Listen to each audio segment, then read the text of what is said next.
This is Just the Worst Wrestling Podcast, episode number 19 to be perfectly precise. I'm your host, Billy Donnelly, whose work you can find at JoeBlow.com. This is Infamous, and of course, right here at Just the Worst Podcast. And we're getting down to it. The road to WrestleMania will officially be on as of this weekend as we set out into the Royal Rumble.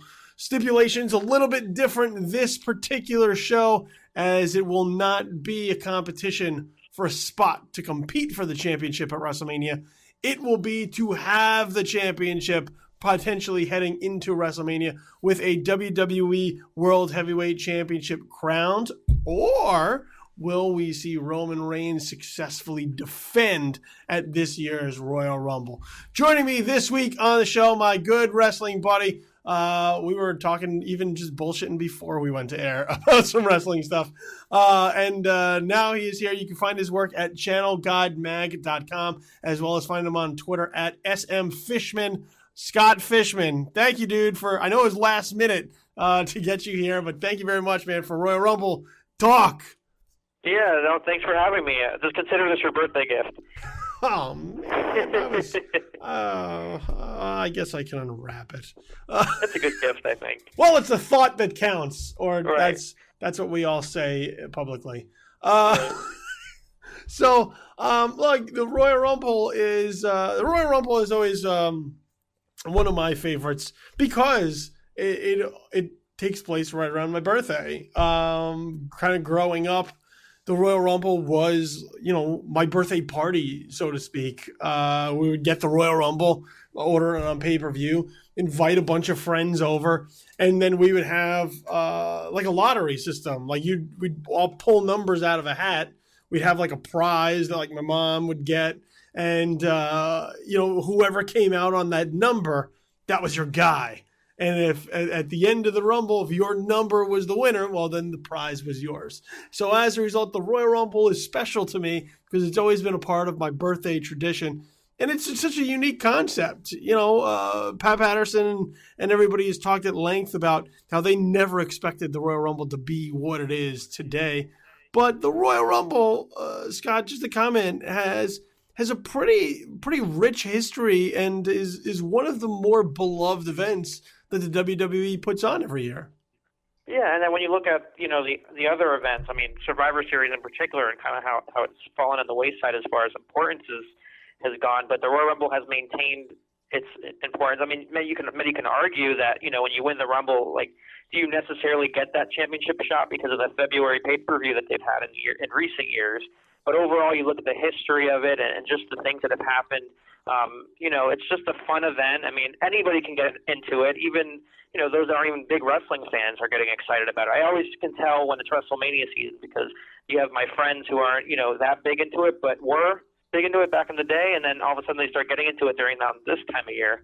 And it's partly because of the Royal Rumble, because they're so excited about it. It's always fun to find out who's going to come out. I mean, you hear all these, all the talk, who's going to be in it, who's not going to be in it. I mean, I love to be surprised. I don't want to know who's going to be in the Royal Rumble. Like, all this talk about all these potential surprises. Like, I rather just watch and just enjoy what's going to happen. And over the years, that's what makes the Royal Rumble so great.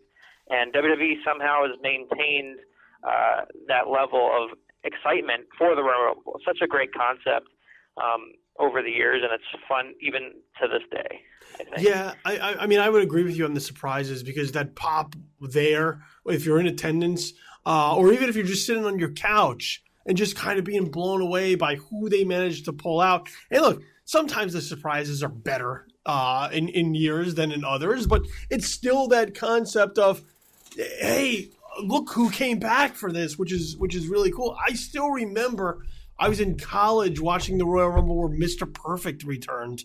And in that place where I watched it in a bar with a bunch of other college students, they went berserk for the return of Mr. Perfect to the point that we were actively rooting for Mr. Perfect to win the Royal Rumble. We knew he had no shot, but we were like, stay down, Mr. Perfect. Hold on to the ropes, Mr. Perfect. Because that's what it does.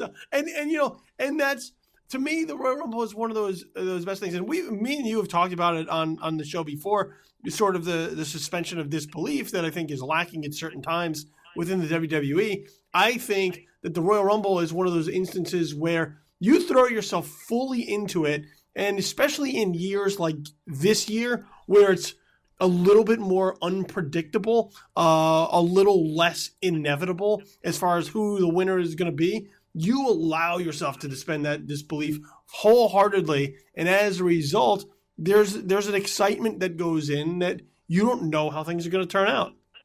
Right, but at the same time, I think a disclaimer also needs to be made. I think in years we've always built up these surprises, and on our own. I mean, not even WWE's fault. I mean, in this case, maybe a little bit with what they're doing with the Bullet Club, but in past years, they've been building out like a lot of talk, all these rumors about who's going to show up and who doesn't. And then when that person doesn't show up, people are, crap on WWE because, this person didn't show up. It's not their fault. You built up, such high expectations of who you want to come out. So I think it's, just to have a little bit of reality here as far as who's going to come out and who's not. I mean, it's always fun to have those dream entrances, but until it happens, you don't know. So I think that's our problem as fans is we build up the bar so high, our expectations so high a lot of times, that it's unrealistic. So especially when it comes to the Royal Rumble and who's going to come in and who's going to come out. But yeah, I think it's just a problem with fanboy culture, period, whether it's wrestling or movies or TV or whatever. You write what you think would be like the most amazing Royal Rumble in your head.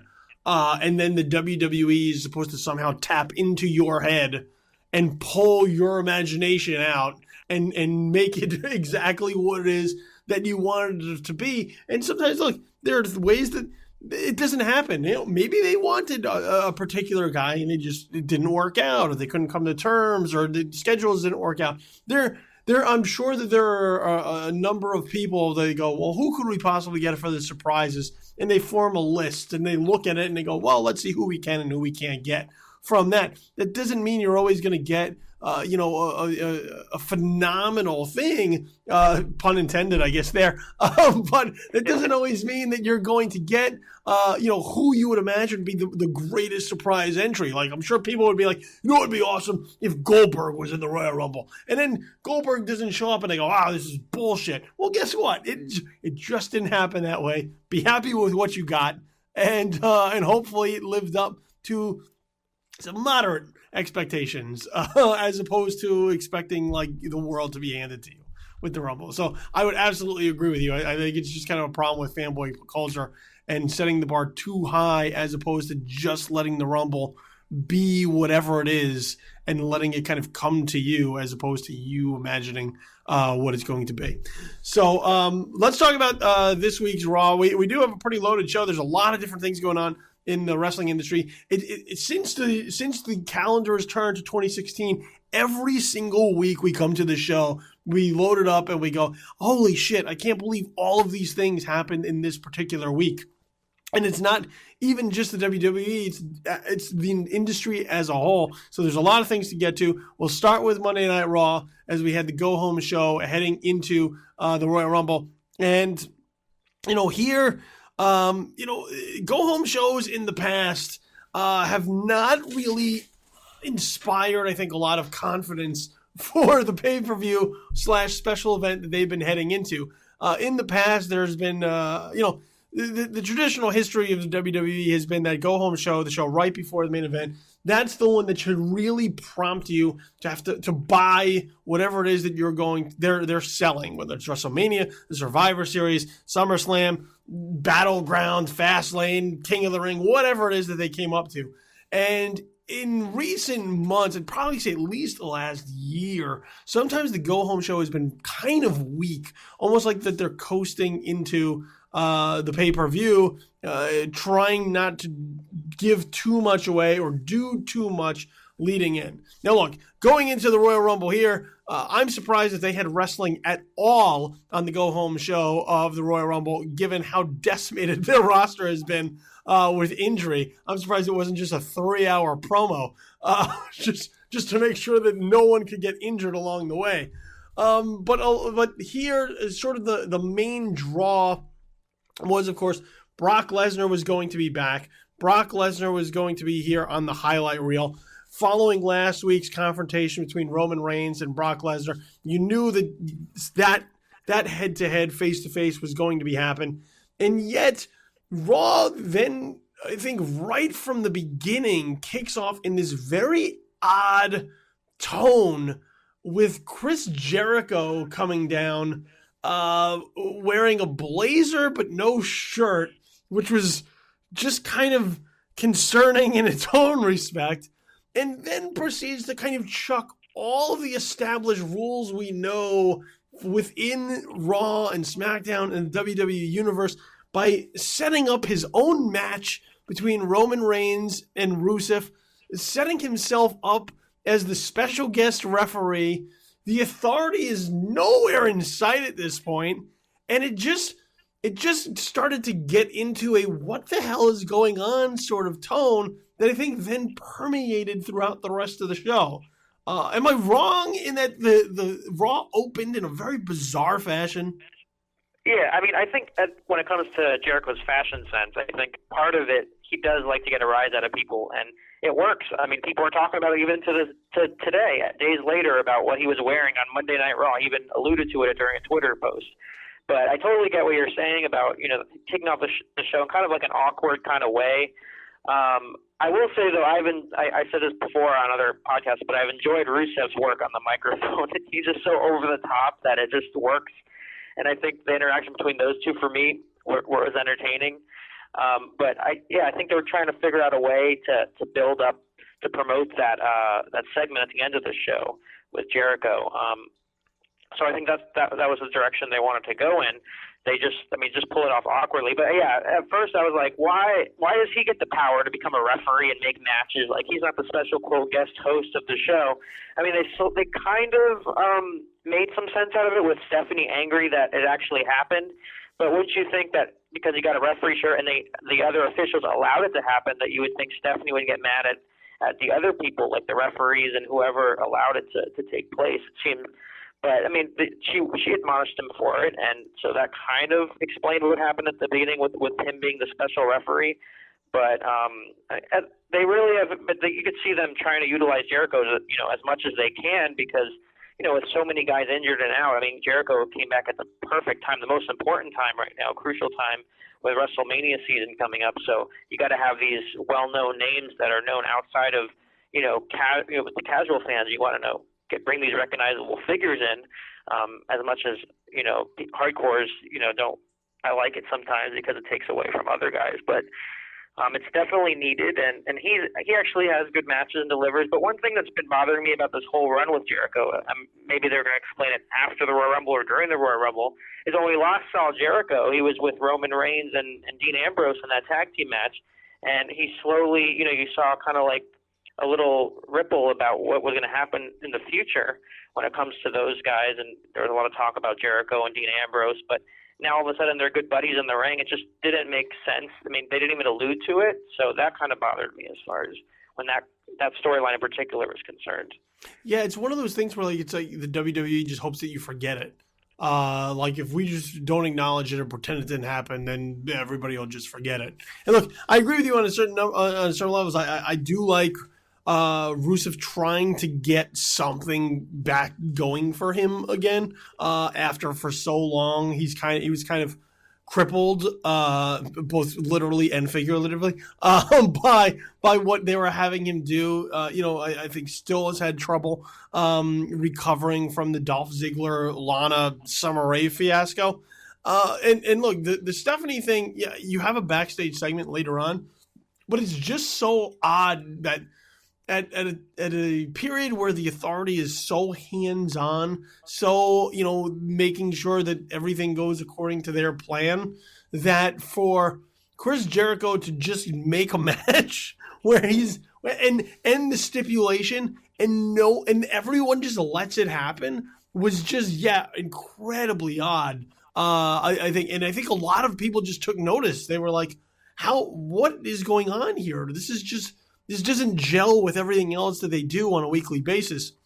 And look, and the Jericho, as far as Jericho is concerned, I look, I think that Jericho in the ring can still give you a good product. You know, he can still turn on entertaining matches.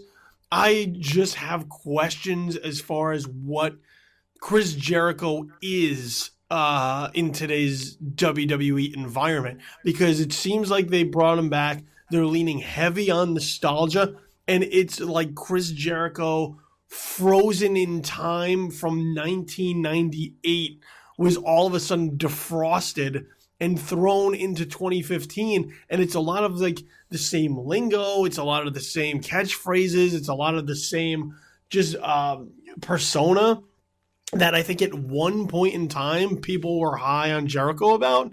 And right now, you know, when you go to like the Ayatollah Rock and Rolla and the Raw is Jericho and yeah, baby, like I think people are just looking at it, and it feels like a guy who's a whole, you know, it feels like a dad who like doesn't understand that he's getting older and he's just holding on to like the stuff that he did in his youth, trying to seem cool and hip to the kids.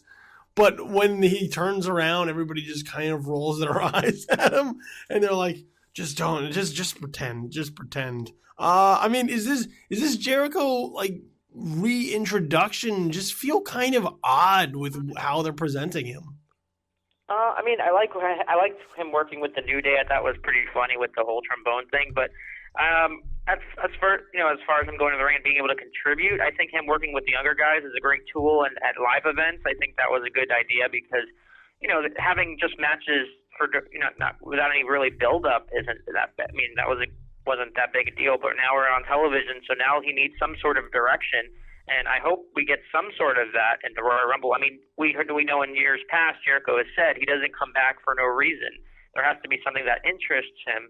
And I don't know what that is or what it's going to be going forward. But I think now in the last couple of weeks, him heading into the Royal Rumble, I think we're going to slowly see that. I have a glimmer of hope when it comes to Jericho. So I totally don't agree with you at that point. I mean, I still think he has a lot more to contribute than a lot of the veterans in the back that in the past that have come back, and really he's one that has, instead of take, he's actually been pretty giving as far as giving an opportunity in the spotlight to a lot of the younger guys, and working with him has really helped others. And he enjoys working with a lot of the emerging stars and new talent, and I think he can deliver in the ring still. And it's just that storyline, like you said, about just having some sort of direction and not really reverting back to the old ways. And you see a little bit of that, you know, on the microphone, him going back with the kind of the over-the-top antics. But I think one of the best times for Chris Jericho is when he was in that heels phase. So if he does go that route and he does begin that feud with Ambrose or something as we move forward, I think that'll be a real interesting thing to see in the next couple of weeks.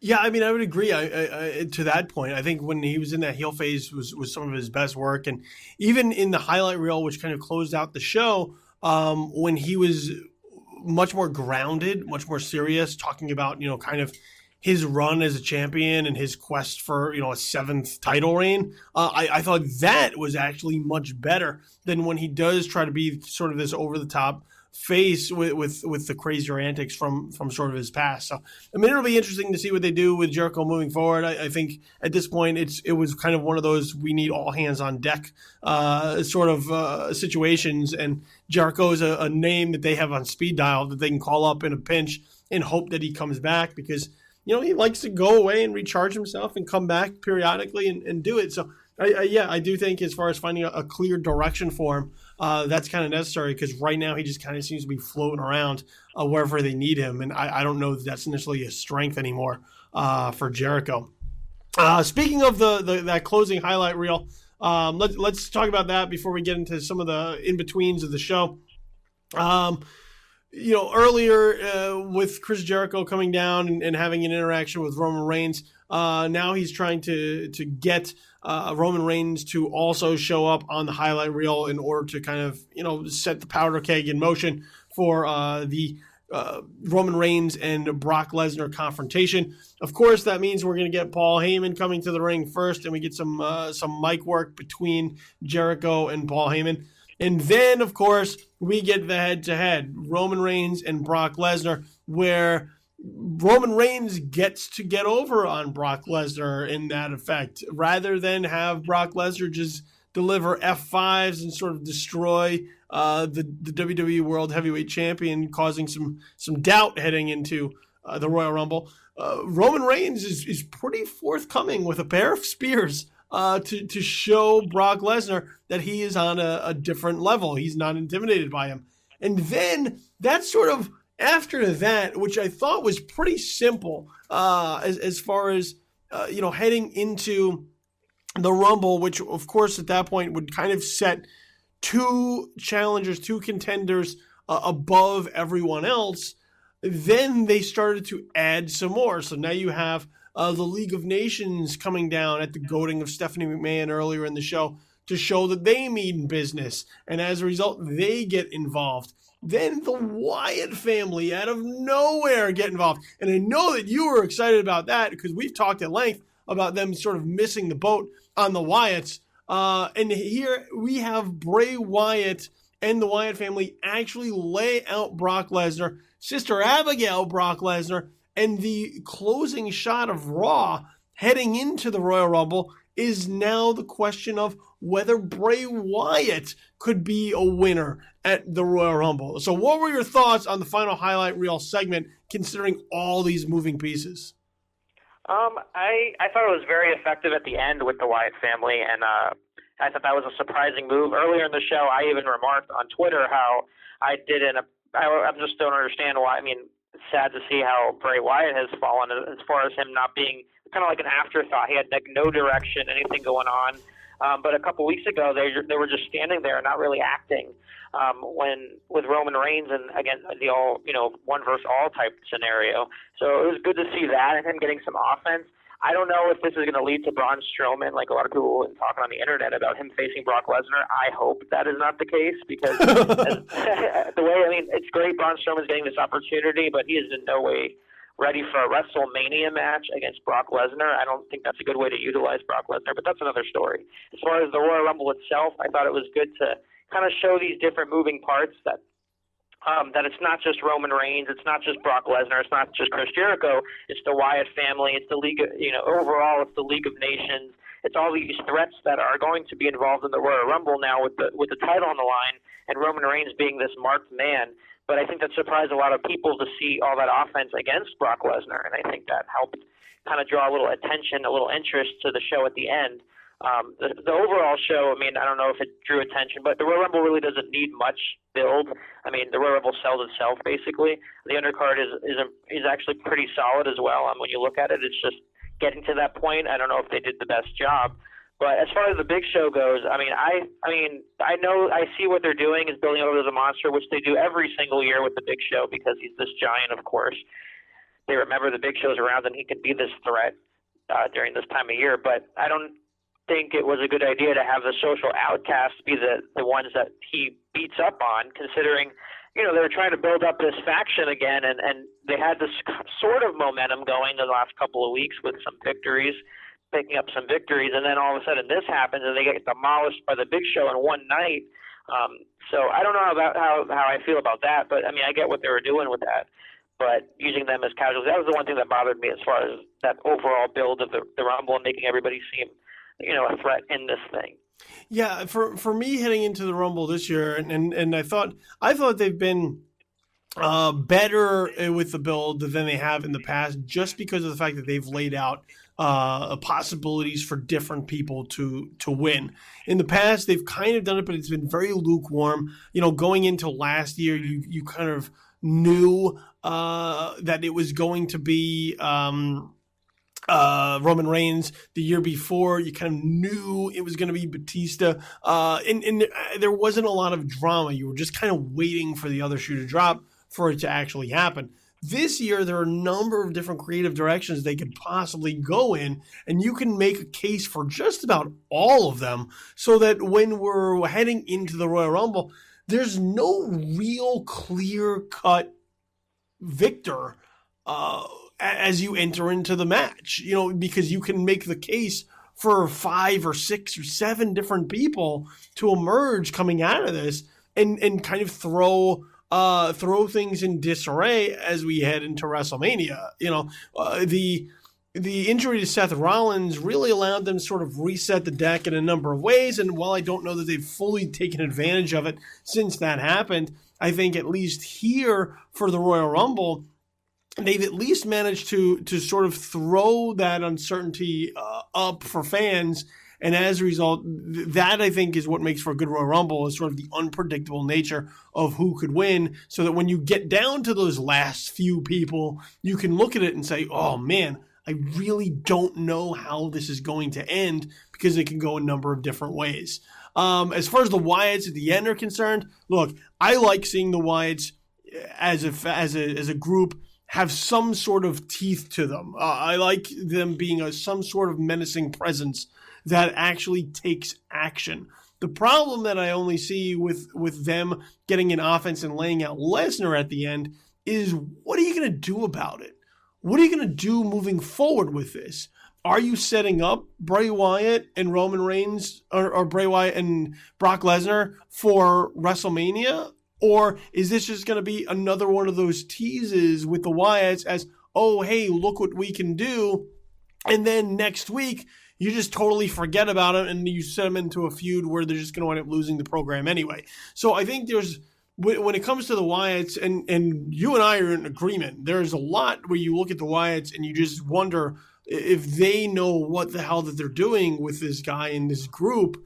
And there's been way too much start and stop with building him to be any sort of really imposing or credible figure at this point, that I would hope moving forward, if they're going to use this as a moment to go into the Royal Rumble, then at least through the Royal Rumble and coming out of the Royal Rumble, you have to give them something moving forward to make them matter.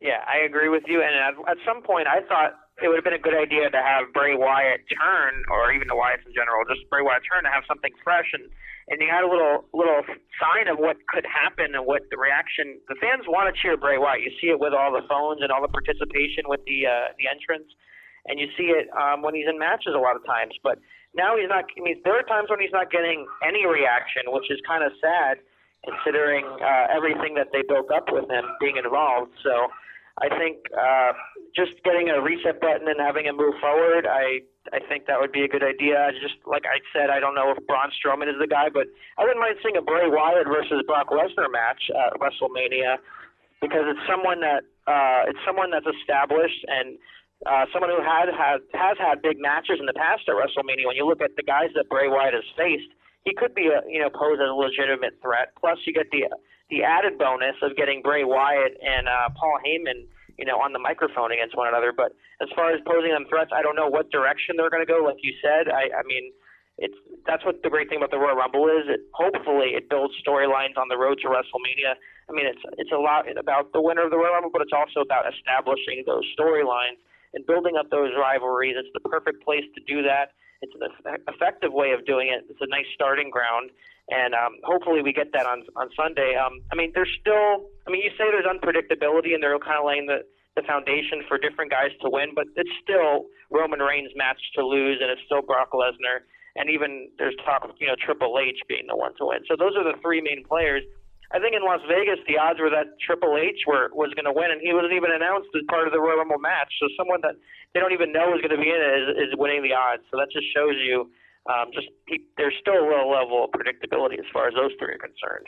Yeah, I think. Well, I mean, in that respect, I do think those are the three names that would be at the top of the list. I mean, you could make a case that they'd say, oh well, what if Bray Wyatt or with Chris Jericho? And they're nice as far as like us to kind of just speculate and throw out there it's a bullshit about. But yeah, I think the three guys at the top would easily be Brock Lesnar and Roman Reigns and Triple H. And that to me though is where the unpredictability comes in, is that rather than it sort of be one guy's match and sort of knowing going in that it's probably going to turn out that way, we can make the case for all three of those guys. And story-wise, all three of them would make sense. And all three of them could propel them into a direction towards WrestleMania where you could get an interesting story to tell around the world title.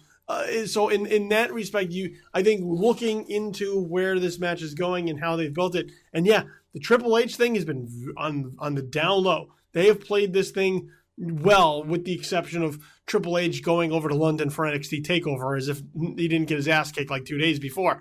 But other than that, they've kept him off TV, to sort of sell what happened in a number of ways.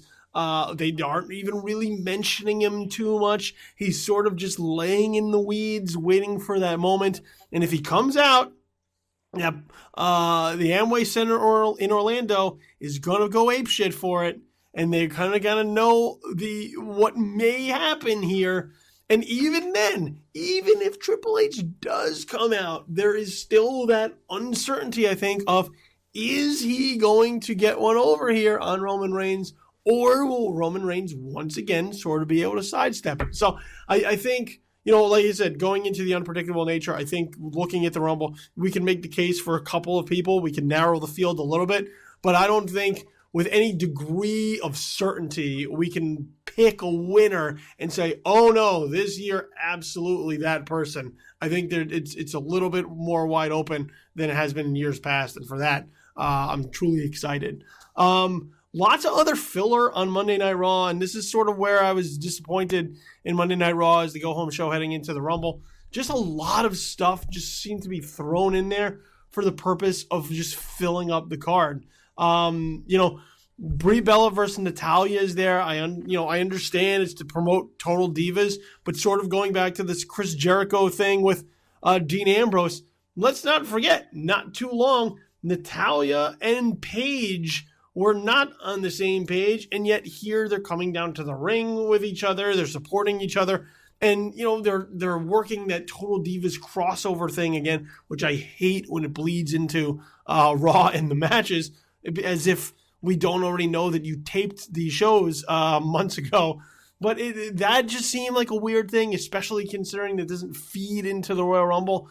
The Wyatt family versus Ryback and the Dudley Boys. How many times are we going to see that match happen? It feels like they're in some sort of best of 792 series that nobody informed us was happening. You have what else? I mean, Kalisto and Dean Ambrose versus Sheamus and Alberto Del Rio. I understand it's to sort of set up the individual title matches for the Royal Rumble, but it just felt like it was sort of thrown together. Big E versus Jey Uso. Once again, trying to promote the match at the Royal Rumble, but it just felt like these matches were there. They weren't really serving any purpose. They weren't really built up in the course of Raw. You had this weird 8-man tag match with Mark Henry, Neville, R-Truth, and Titus O'Neil versus the Ascension, Tyler Breeze, and Stardust. And that was like your main event match. That was the segment right before the highlight reel. And then you, of course, bring up the segment with the Social Outcasts and the Big Show. So it just seemed like there was a lot of stuff that was just put on Raw. They hoped it had a purpose leading into Raw, but they never really drove home that a lot of these things were leading up to what they have on the books for the Royal Rumble. And as a result, a lot of the night just felt really flat.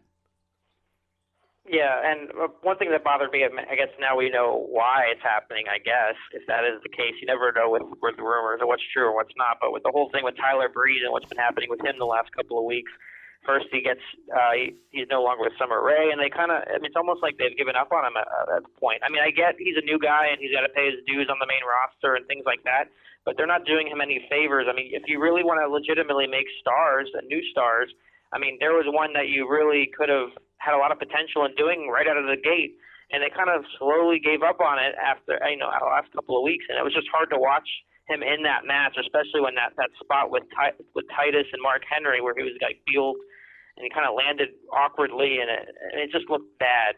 And that was hard for me to watch. I don't know what's going on backstage or what kind of politics happened there in this regard, but just looking as a fan's perspective and seeing what's going on screen.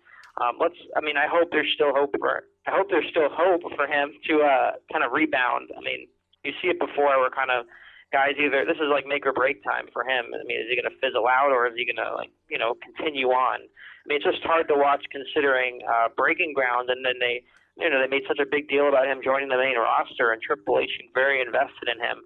So it seems hopefully he's going to go up to bat for him and see what's going to happen with that whole situation.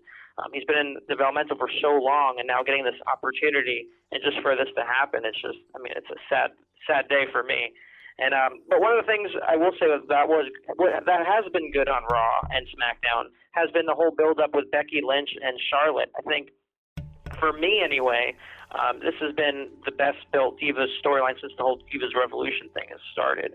I think they told a good story. They haven't been booked over the top. I think Becky Lynch has really shined in her role as challenger and becoming kind of like a legitimate threat. They're actually having her win matches, so that's always good. The only thing, like you said, with the whole Paige and Natalya thing, all of a sudden being friends again without any explanation, just aside from that they're on Total Divas together. I don't know if that's going to pan out, or if they're going to if Paige is going to interfere on Sunday, or what's going to happen with Natalya with Becky Lynch. But having that little plot hole, I mean, wasn't that good. But as far as Becky Lynch and Charlotte is concerned, with Ric Flair in the mix, I think that was a good thing. A lot of people aren't liking, Ric Flair as far as feeling that he's overshadowing Charlotte. I actually think he's helping her. He's putting her over. He knows what works in getting someone over as a kind of like the heel or bad guy, and I think he's really molding her to do that and become. And she is still a home person with a little bit of Ric Flair. Of course, she's a daughter, and they're using it to their ability. Eventually, she's going to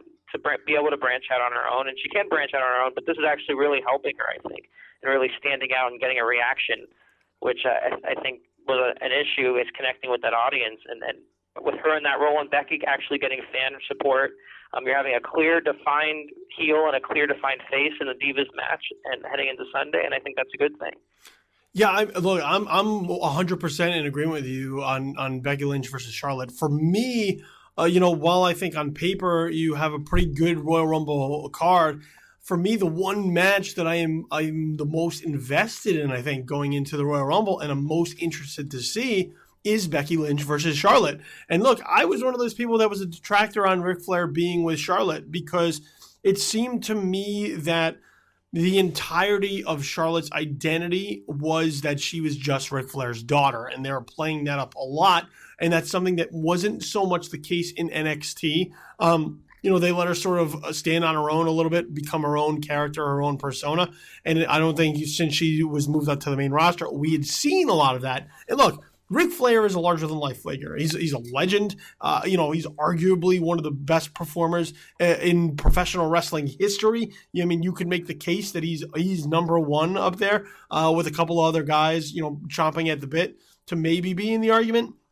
And as a result, too, there is a certain level with Ric Flair that it becomes difficult to get somebody attached to him over as a heel because of the love that people have for Ric Flair. And I think that this story has been told pretty well, to the point that they have been able to use that against people and turn them in a number of ways to see Ric Flair as a heel, and not the kind of heel that you cheer, because Becky Lynch at that point has been set up to be such a heroic type of babyface. And, I think that's just something that they lose too often. For some reason now they managed to grab hold of it for this particular feud. And, having this interaction with Becky Lynch challenging Charlotte for the Divas title, Charlotte initially rejecting that challenge, and then having it be Ric Flair's ego and pride that is questioned, and sort of that almost being the fatal flaw for Charlotte. I think that adds an interesting wrinkle to this particular match and the story that they're telling. And as a result, I've shifted now and looked at Ric Flair in the corner as an asset, because he can help develop Charlotte as a heel if they're able to get the fans to go along with it. And to this point, I think they have. Yep, I think so. I think for her developing over the last couple of months, now she's kind of gotten on this road where you kind of feel her becoming like an identity of herself. I mean, becoming more comfortable on the microphone, becoming more comfortable in her skin as being this heel champion and this arrogant champion. It's something that we saw in NXT, before she got called up. She shines in this role, and I think when you forced her in a different direction, that's when things weren't going so well. But now I think she's kind of on that road we're taking steps in the right direction. And I'm looking forward to seeing if this is going to continue through WrestleMania as far as Becky Lynch and Charlotte. Maybe they're impressed with what Becky's been doing and they're going to give her an opportunity. But it'll be interesting to see what happens on Sunday, because I can actually see Becky down the road getting the Divas Championship from her, because they've been so impressed with her work and her ability to connect with the audience. But as far as bringing Paige back in the mix or Natalya back in the mix, that'll be also interesting.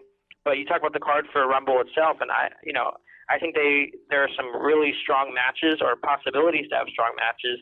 I mean, you have Owens and Ambrose that could steal the show going forward. That was another feud I think they did a decent job in developing the last couple of months. So this will be the blow off of that. So it's kind of a good opportunity for them, kind of almost like the headline in a one-on-one matchup leading into the Royal Rumble match itself.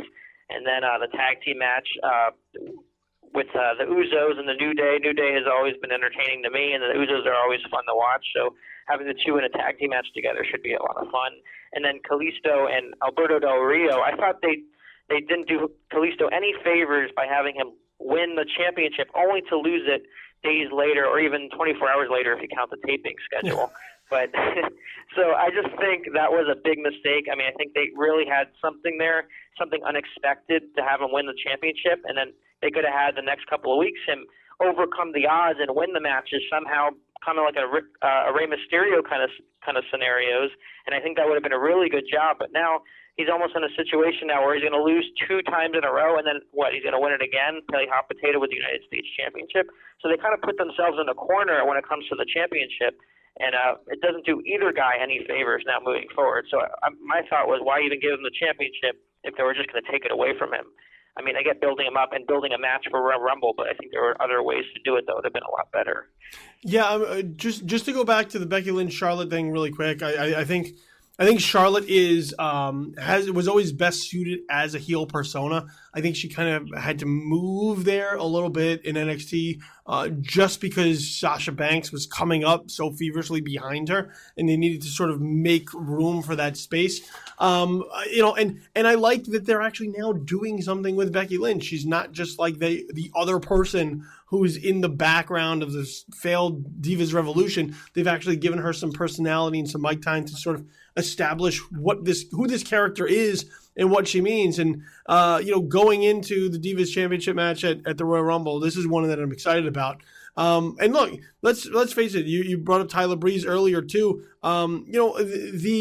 The disconnect between what goes on in NXT and then how these personas are perceived when they move them up to the main roster is really sort of astounding, because you can have something down in NXT that is working so remarkably well, and the character is coming together very nicely, and they look ready-made for the main roster. And then what happens is they bring up to the main roster, and look, we're at a time where the roster is depleted due to injury. They need to make new stars moving forward, and while they're given time to breathe and develop down in NXT, they are very quick to pull the plug on things in the WWE, rather than sort of double down and invest in it and just sort of work their way through the rough patch. And I think that they also lose sight of the fact that not everybody who's watching Raw watches NXT. So while they're hoping that these guys come up and make a big splash right out of the gate,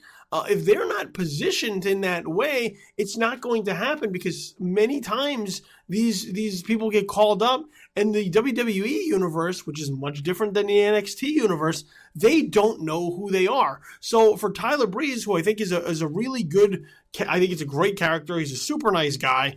He's worked really hard to sort of get where he is. To sort of pull the plug on him this quickly and let him sort of dwindle into like Fandango land, I think is really it sucks. It just flat out sucks, because he's a guy who doesn't have a lot of the damage that some of these other talent do that has been imposed upon them through just poor booking decisions or poor presentation or whatever on Raw. He's come up. He doesn't have that stink to him right now, and it seems like they want to slap it on him really quickly. And then when they are like, well, we don't have a lot of talent, they have no one to blame for themselves. Like Tyler Breeze is the perfect example of just looking around and being like, how can you be screwing this up this quickly? Yeah, if this is the pattern that it's gonna be with him, it's really like I would have been like, all right, I'll stay where I'm at. Like if we could look at a crystal ball and see what was gonna happen, I don't know if he would have been so happy getting called. I mean, it's still a major deal to become a official WWE superstar and have the experiences that you're having. But if you're a guy in NXT or a girl in NXT and seeing that, and you see like even Adrian Neville has had the ups and downs before through his whole experience with NXT thus far, and you see the ascension and things like that. It's almost it's a tug of war. Yeah, Bo Dallas, Adam Rose. I mean, we could rattle them off. There are tons of them. Yeah. So it's just now recently you see this situation going, and everyone was so excited to see him finally getting called up and getting this opportunity, getting the ball to run with, and they're not even he's not even in the game at this point, unfortunately. Yeah, I mean, look, it's a running joke within the IWC. I see it, and I know they don't like that term, but it is what it is. But that's the running joke is that people in NXT don't want to accept demotions to the WWE. I mean, I'm not saying give him the championship. I'm saying give him something. No, look, I agree with you. I agree with you because to just have them go up there and then do nothing with them, you wonder, well, why do it at all? It goes to like Major League Baseball. Like why call up a guy from the minors who's like a hot prospect if you're just going to sit him on the bench? Like let him go or somewhere where he can keep playing and keep developing and keep working as opposed to just having him ride the pine. And I think Tyler Breeze is a perfect example that there is something that's there, but it's once again, look, it all comes down to one person when it comes to the WWE. And if that guy's not sold on you, you're in some trouble. And I think in the next couple of years, we may start to see that shift as power is sort of moved towards Triple H and Stephanie toward, being the buck, so to speak, as far as the WWE is concerned. But I think until that happens, there are going to be just a number of talent that kind of get lost in the shuffle, kind of get churned up in that shift until everything sort of takes hold. So let's talk about the Royal Rumble. Let's predict the matches one by one, and then there's a couple other things I want to get to on the docket. So I guess let's work our way in the undercard, and then we'll work our way to picking a Royal Rumble winner. So let's start with the tag team titles. You have the New Day versus the Usos. Who do you like to walk out with the tag team straps? I'll probably go with New Day still. Yeah, I think I gotta agree. I mean, they've been losing a lot, so that's always a sign for me. They're going to win and defend the titles on Sunday. Yeah, that seems to be the pattern. Too, so. Well, it seems to be the pattern is like have them lose in the in-between and then get to the pay-per-view and have them win. And look, and the New Day is still over. I'm starting to get of the mindset that they are running them into the ground a little too much. I'd like to see them be a little bit more heelish at times. And since the Usos have come back from injury, I just don't see that they've done anything with them. Like they just kind of presented them as like, hey, look, the Usos are back. But other than that, that was about it. So yeah, I would agree with you. The New Day retains the tag team titles. Kalisto versus Alberto Del Rio for the U.S. title. Do you see Kalisto regaining this, or is this just one of those fluke blips on the screen where once again Kalisto is just sort of back into, being where he was out in the middle of nowhere? Yeah, this one I don't know because, just putting them in such a corner. Like, I want Kalisto to win, but then how long will he keep the title? But then Del Rio, he's not going to lose 2 times in a row. Lose and then win and then lose again. I don't see it happening. I think Vince is big on Del Rio and his investment to bring him back, so I don't see Kalisto winning again. But the question is, where does Sin Cara fit in this? And when Kalisto, are they just going to throw him back in the tag team match and just say, oh, whatever happened, happened? So we just wanted to have you do something until, Sin Cara was back, and then we're going to throw you back in the tag team titles. Or just have him back as a single star, knowing that he's been successful. So that'll be telling the next couple weeks after this match. But I'm still going to go with Alberto Del Rio as they try to make something out of this League of Nations, I think. Yeah, they continue to keep trying to make something of this League of Nations. It's like the faction that will not die, even though nobody seems to give a shit about it. And I know that they're really high on Alberto Del Rio. I just think right now there is a lot of potential with Kalisto moving forward as a babyface. I think he could sell you a ton of merch with kids. He's very fan friendly. He's got an exciting style to him, and I think almost the potential to be a more personable Rey Mysterio, and Rey Mysterio was incredibly personal, but I think Kalisto just has something else to him that they might be able to tap into. Do they put the strap on him at the Rumble? Maybe. I think I'm going to go with Kalisto in this match. I think if you're going to have it, I think having him roll up for a win on Raw didn't really add the excitement that we would have liked. I think you have him hit that Salino del Sol to capture the title in Orlando. The place is going to go berserk, and it'll be that might be his moment. It's just going to be a matter of whether or not they're going to pull the trigger. And yeah, what does that do for the U.S. title, having it sort of yo-yo between guys?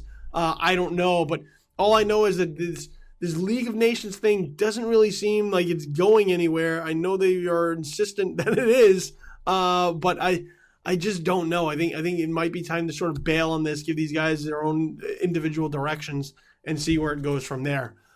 Dean Ambrose versus Kevin Owens in a last man standing match for the Intercontinental title. Who do you like answering the count of 10 and I guess being the last man standing? As much as, they love, putting Dean Ambrose in these situations, but I think I'm going to go with Ambrose in this because I just don't see him losing the title that quickly. But at the same time, I don't know if Jericho will have some sort of interference to set up their, what happened at the last event, set up WrestleMania or something like that. But I'm going to go with Ambrose overall. Yeah, I'm going to go to Ambrose too, just because I think that there's something else there for Kevin Owens moving forward, and it does not involve the Intercontinental title. Now, are these two guys going to be a part of the Royal Rumble? I don't know. I think there was a lot of potential lurking, and there were a lot of people hoping that Kevin Owens and Brock Lesnar may come about. And I think, look, that's going to be the next direction for Brock Lesnar is, and we'll get to that as far as picking a Royal Rumble winner. I do not see Brock Lesnar winning the Royal Rumble. I think whoever eliminates Brock Lesnar for the Royal Rumble has themselves a hell of a match heading into WrestleMania. Will that guy be Kevin Owens? Could be. And if so, I don't know that keeping the Intercontinental Championship in freeze on his waist as we move there, that's the way to go. I just feel like there's something else for Kevin Owens on the other side of the Royal Rumble, and that it does not involve the IC title. And as a result, I'm right there with you, picking Dean Ambrose. Let's go to the Divas title, because that's the match that I'm really excited about other than the Royal Rumble. Becky Lynch versus Charlotte with Ric Flair lurking in the corner. Who do you have emerging as the victor? I see this going a little bit more, so I'm going to go with Charlotte again as moving forward. I don't want to go with all the heels and that. Boy, I had Ambrose winning, but I'll go with Charlotte again because I think they have something now in building the momentum with Charlotte and Ric Flair together. So I think eventually down the road, maybe Becky Lynch will take the title, but at this point, I think Charlotte's going to win. Yeah, I'm right there for you for all the same reasons. I think right now they're figuring out what to do with Charlotte and how to build her. It doesn't hurt Becky Lynch to not win this thing. Even with the losses sort of going in, it sort of builds her up as a more sympathetic babyface. But at least she's on the radar right now. At least she's on the map. And the way to do it too is if they both walk out of this match looking strong, that's how you do it. And I think Ric Flair is going to get involved, and that's how you get your heelish tactics in there for both of them to look good. So I would agree. I think Charlotte walks out the Divas Championship. All right, time to pick the Rumble. 30 men are going in, one versus all. Roman Reigns defending the WWE World Heavyweight Championship against 29, maybe 30 if there's some shenanigans. Other competitors. At the end of the Royal Rumble, who do you see as the WWE World Heavyweight Champion? It's definitely going to be down to the three, like I said, with either Triple H being involved in the Rumble, Brock Lesnar, or it's going to be Roman Reigns again. But I think they're making such a big thing about him being the one and one versus all that it's the story that they want to tell. And so I'm going to go with Roman Reigns retaining the championship somehow by some way. But I can see Triple H coming out either after the match or even trying to cost him the match somehow, but coming up short. So I'm going to go with Roman Reigns overall for that reason. I think Brock Lesnar is going in a different direction as far as who he's going to work with. Everybody that they've mentioned isn't been anybody he's going to work with for the championship.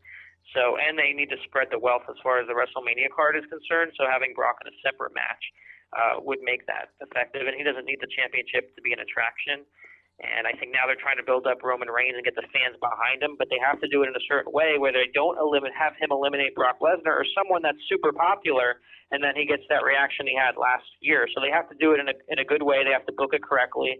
I think hopefully they learned from last year. They learned last year's lesson, even the year before that when it comes to Daniel Bryan. If they really are invested in moving Roman Reigns forward, getting the fans really behind him, I think that's one way they have to do it in a certain way. So either way, I think Roman Reigns is going to walk out. He's going to go coast to coast and win the Rumble. This is where I'm going to disagree with you. I like Triple H to win this, and I know there will be people who hate that idea because, he's a part-timer, and, it's just him, padding his own ego and whatnot. No, for me, story-wise, Triple H makes the most sense.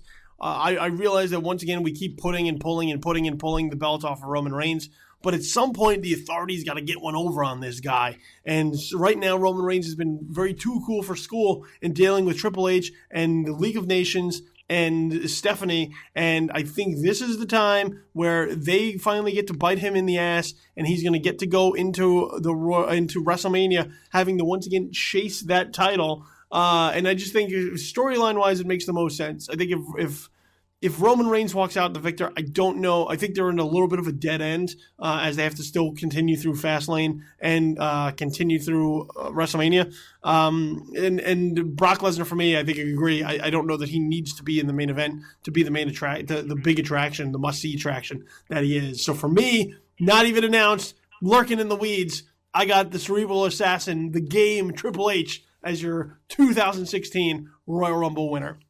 Let's talk about one of the possible surprise entries. This is the one that they keep playing up. They keep teasing it. We don't know if he's going to appear in the Royal Rumble, if he's not going to appear until Raw the night after. What we do know, though, is that at some point, the phenomenal AJ Styles will be stepping foot into a WWE ring. Do you think it makes sense for his debut to happen at the Rumble and just have sort of a strong performance in the match as his introduction to the WWE Universe, or do you hold off and wait and do something else with him?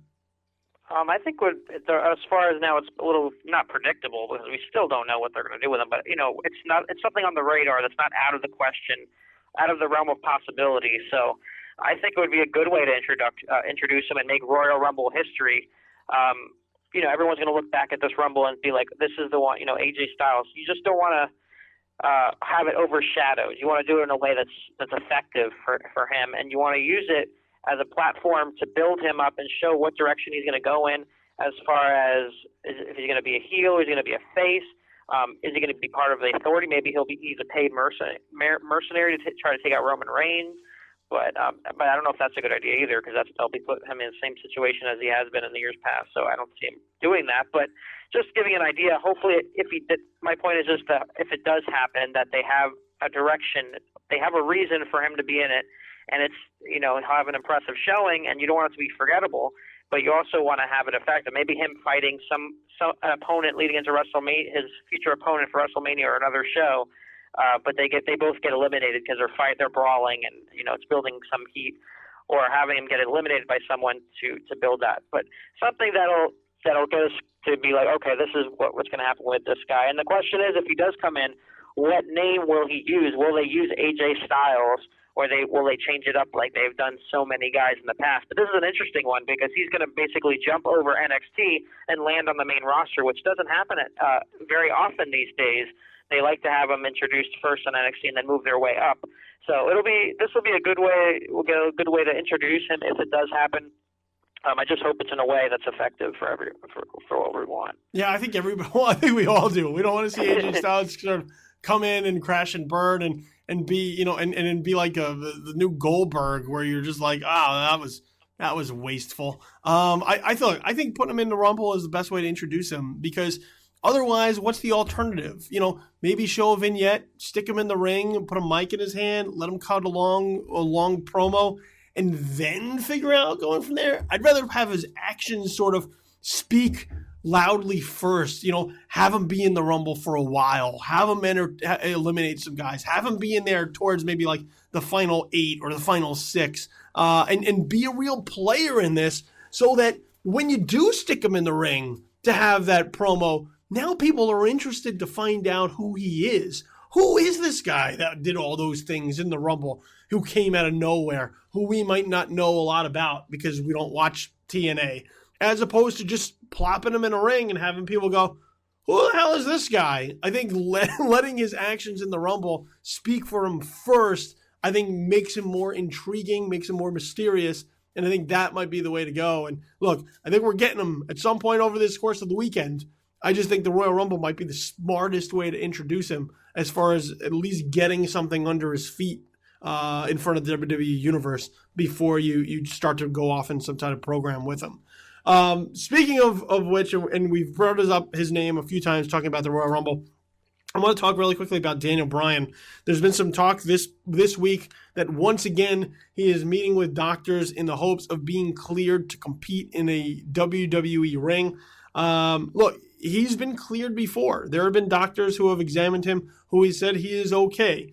The WWE doctors will not clear him, though. And as a result, he has been off since right around WrestleMania time last year, a little bit after, I think, when he suffered another concussion at a live event. And as a result, look, head trauma, concussion protocols, they're a big deal. We see it in the NFL right now. We're dealing with it in the WWE. They're facing lawsuits based off of what people knew and how they were treated with their head injuries. What is your take on the Daniel Bryan situation? Do you think that he's going to ever get cleared? Do you think he's ever going to be in a WWE ring again? Or is it really just best for everybody to sort of go their separate ways and, let him chase what he's going to do, just not on WWE territory? I would love, the selfish person in me would love to see Daniel Bryan back in the ring, but I think WWE is doing the right thing, the smart thing. It's not a popular decision among fans, who want to see him as much as, I do and others. But I think it just shows you their commitment to making sure these guys are ready to go and are safe and healthy to do, to wrestle. And they're not just going to bring him back, you can only wrestle, a certain match once a week or something like that. I mean, you get injured no matter what happens. Like, it could be in one match once a year and you get injured. So I think they're going about it the smart way, the safe way. But as far as Daniel Bryan's concerned, I know he, all he wants to do is wrestle. You could see it, even when he posted that thing when the Bullet Club, and the teasers have been showing up on social media that he's been wanting to get in there. So that'll tell the tale if it is going to happen. I know that there were now debunked rumors about him really getting that last checkup with the doctor or another checkup with the doctor, but. I know either way, one way or another, whether it's now and WWE lets him wrestle if he gets cleared, or he just waits his contract out and eventually finds another, outlet for him to pursue what he really loves doing. I think he's going to end up in a ring one way or another. It's just a matter of it's going to be in a WWE ring or not a ring. But I think the next couple of years after that, he'll just be that ambassador for them. And WWE's not going to let him go. Because they're not that, but because they see the potential, and of course he's on Total Divas, of course. So he's using that kind of scenario. But I think he's going to end up in a ring. It's just that's the question if it's going to be a WWE ring. But I think WWE is doing the right thing, and how they've been going around the situation. I mean, I love Daniel Bryan. I'm a huge Daniel Bryan fan. And I said I love to absolutely see him compete in the ring. But at the same time, I want to see this guy healthy. I want to see this guy go on and live a long, fruitful, productive life with his wife. Maybe they have some kids. He gets to enjoy that side of his life. With that being said, though, I don't know how you could stop a guy who's passionate about what he wants to do, even if the health is getting in the way at some point, because of the fact that, look, if he's going to be able to find a doctor who can clear him, and I'm not saying to shop for doctors either who are clearing him. That's not what he's doing. He's going around to a number of professionals in the hopes of getting a number of perspectives and seeing where his head is at, given his history with concussions, which given his time outside of the WWE, we don't even know how many he may have suffered in the past. I think, look, if he's going to come back, it's going to have to be a different Daniel Bryan. I was thinking about this the other day. I think you may see something more in line with the Shawn Michaels that came back after he was away from the ring for a number of years after that back injury, which is, work smarter, not harder. And if that's the case and Daniel Bryan is willing to accept that and can see that there are certain limitations that he's going to have to place on himself moving forward, I think it's going to be there. For me, it's going to be a matter of if you can get a number of doctors, even outside of the WWE's, who look at him and say, look, there's always going to be a risk, but right now he's all right.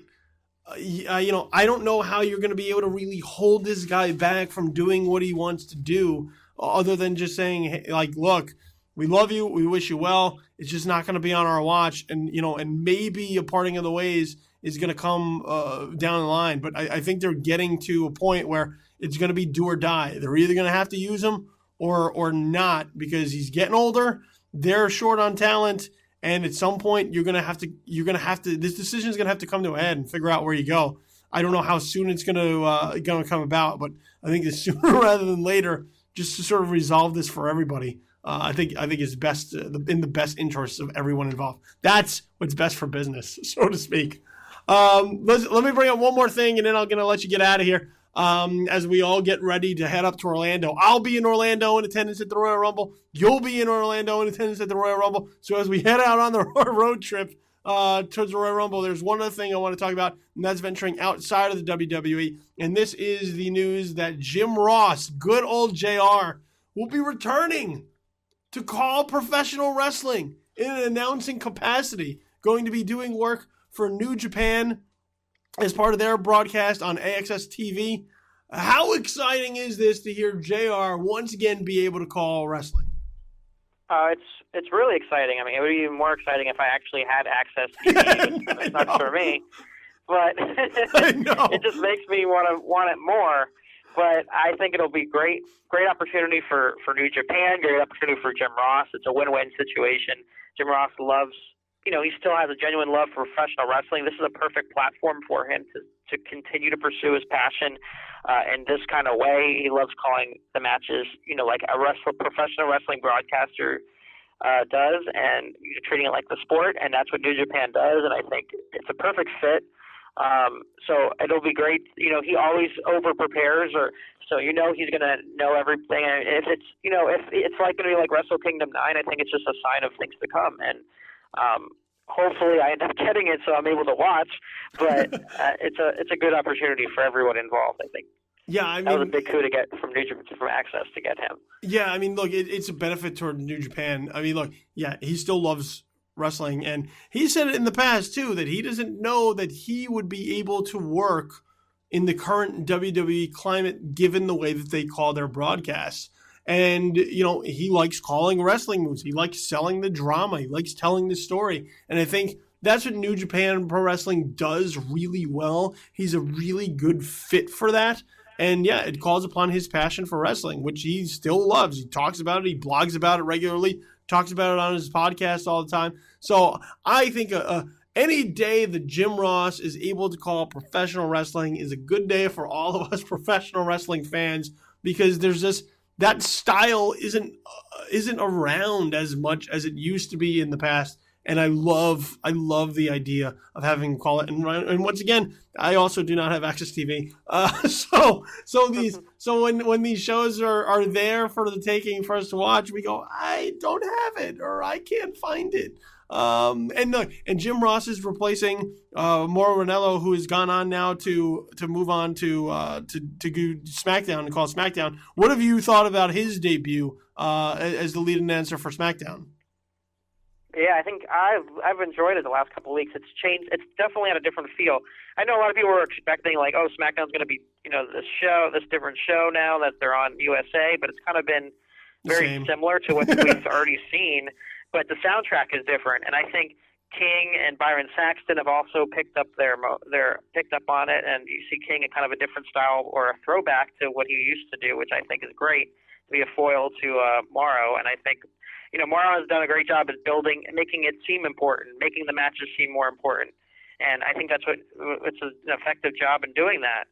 So far so good. I hope they let him, be himself and give those history lessons and call the wrestling moves and and B, the reason why they hired him, because of the style that he has. So you can tell he has a genuine passion for the product, that he knows the business. He has, he has a genuine love of it. So I think it's a good hire, and I think it's a good addition to SmackDown, and having it differentiate itself from Raw, at least from the broadcasting standpoint. Yeah, I mean, the one point that you made, and I couldn't agree more, and I think it's the most important thing, is that he makes everything that's happening in front of him sound important. I just watched him over the weekend call the Deontay Wilder fight on Showtime, the boxing fight on Showtime. And I mean, right there, everything that's happening, even in the ring, even in the boxing ring, he makes it sound that everything that's going on there is super important. And I think that's one of the things that's been lost on Raw. I think Michael Cole still has never recovered from sort of being that heelish announcer a number of years ago, and always just sort of feels like he's selling everything, selling product, not selling wrestling or selling emotion of what's going on in the ring.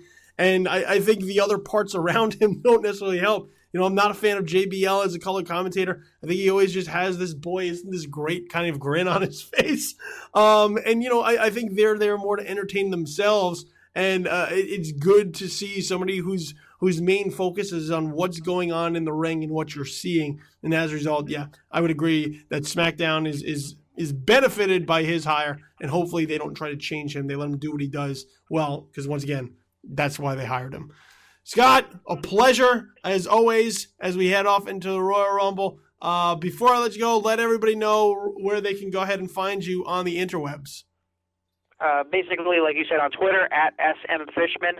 Also, I have a Facebook pro wrestling page where I post links of my stories and things like that. Channelguidemag.com is also where I post my interviews and things like that. I just posted one yesterday with Roman Reigns heading into the Royal Rumble, so that's good. And Mike Bennett also is up there from TNA, who made his debut this week in the ring on Impact. So that, and also I also have some stuff occasion on the Miami Herald website still. So it's miamiherald.com/sports/fighting, where I went to the Magic City Con and did a feature on Michael Kingston, who's part of the Headlocked comics. So they launched Volume 2 of that. So that can also be found there.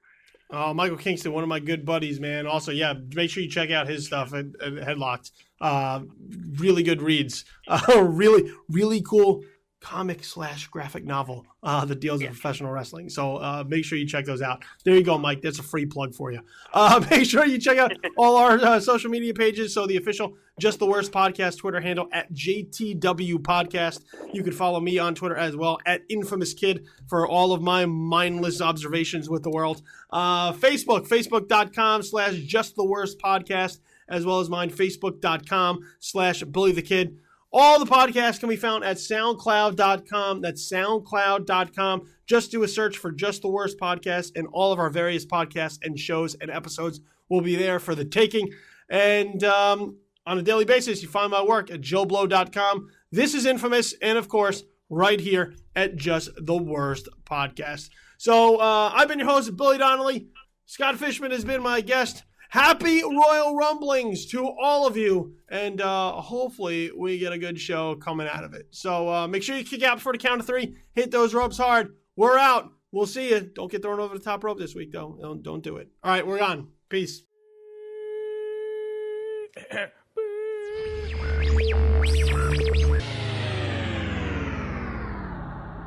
Just the Worst Wrestling Podcast, episode number 19, has been a presentation of Just the Worst Podcast Media.